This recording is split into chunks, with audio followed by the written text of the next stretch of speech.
ఇక ఉమ్మడి నెల్లూరు జిల్లాలో జరిగిన డిఎస్సి ర్యాలీలపై కూటమి ప్రభుత్వం అక్రమ కేసులు బనాయిస్తోంది. వెంకటగిరి నియోజకవర్గం కలువాయిలో జరిగిన డిఎస్సి ర్యాలీపై పోలీసులు అక్రమంగా కేసు నమోదు చేశారు. వెంకటగిరి వైఎస్ఆర్సీపీ సమన్వయకర్త నేదురుమల్లి రామ్ కుమార్ రెడ్డితో పాటుగా మొత్తం 21 మందిపై కేసు నమోదైంది. అటు ఉదయగిరిలో జరిగిన డిఎస్సి ర్యాలీపై కూడా అక్రమ కేసులు బనాయించారు. వైఎస్ఆర్సీపీ సమన్వయకర్త మేకపాటి రాజగోపాల్ రెడ్డితో పాటుగా 18 మందిపై కేసు ఫైల్ చేశారు. అనుమతి లేకుండా ర్యాలీలు చేశారని, ప్రభుత్వాన్ని దూషించారన్న కారణం చూపి అక్రమ కేసులు నమోదు చేశారు పోలీసులు.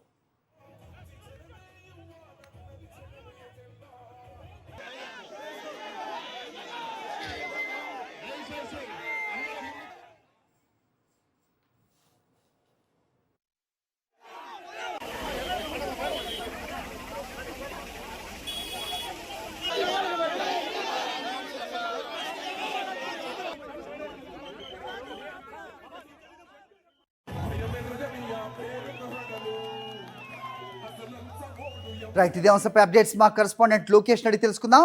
లోకేష్, చెప్పండి. సో కూటమి కక్ష సాధింపులు నిత్యకృత్యం అయిపోయిన పరిస్థితి. సో ఇప్పుడు అక్రమంగా కేసులు బనాయిస్తున్నట్టు తెలుస్తుంది రామ్ కుమార్ రెడ్డిపై, మిగతా వాళ్ళు కూడా. ఏంటి మీ దగ్గర ఇన్పుట్స్?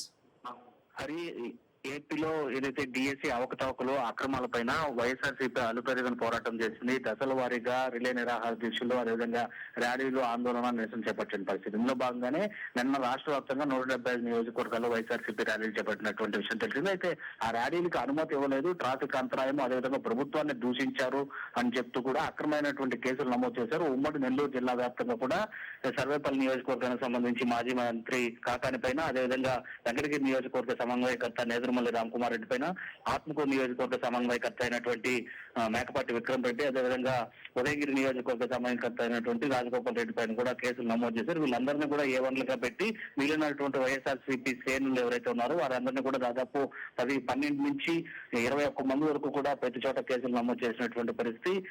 అనేక సెక్షన్ల పైన నమోదైనటువంటి కేసుల నేపథ్యంలోనే ఇవాళ వాళ్ళందరికీ కూడా ఎఫ్ఐఆర్ కాపీలు అందజేస్తామని చెప్పి కూడా పోలీసు వర్గాలు చెప్తున్నటువంటి పరిస్థితి. మిగిలినటువంటి నియోజకవర్గాల వ్యాప్తంగా కూడా కేసులు నమోదు అవుతాయని చెప్పి కూడా మాకు ఉన్నటువంటి విశ్వసనీయ సమాచారం. అయినప్పటికీ దేశీ అక్రమాలపైన మా పోరాటం కొనసాగిస్తాం, ఈ అక్రమ కేసులకంతా కూడా తలొగ్గేది లేదని మాత్రం వైఎస్ఆర్సీపీ శ్రేణులు ఇప్పటికే తెలిసి చెప్పినటువంటి పరిస్థితి ఉంది.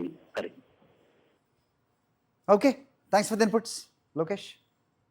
మరిన్ని అప్డేట్స్ కోసం ఛానల్ ను సబ్స్క్రైబ్ చేయండి. నోటిఫికేషన్స్ కోసం బెల్ ఐకాన్ పై క్లిక్ చేయండి.